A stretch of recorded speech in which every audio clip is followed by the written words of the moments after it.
এই সে বালেশ্বর স্টেশন, যেখানে প্রায় 1 বছর আগে একটি মর্মান্তিক ট্রেন অ্যাক্সিডেন্ট হয়েছিল। স্টেশনকে ধরে দেখলাম, আমি বাইরে যতটা পারছি আমাদেরকে দেখানোর চেষ্টা করছি।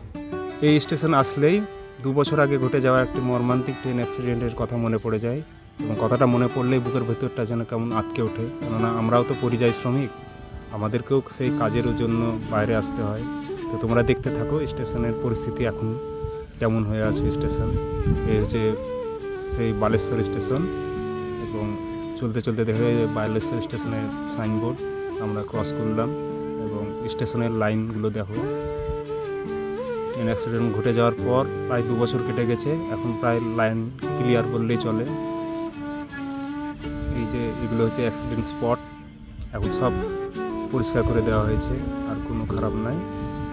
কপালে থাকলে এখন যেটা হওয়ার সেটা হবেই, কিন্তু কী করবো, আমাদেরকে তো খেটে খেতে হবে, সেই জন্য আমাদেরকে বাইরে আসতে হয়। বাইরে আসা যে কী কষ্টের কী, সেটা যারা বাইরে আসে তারাই জানে।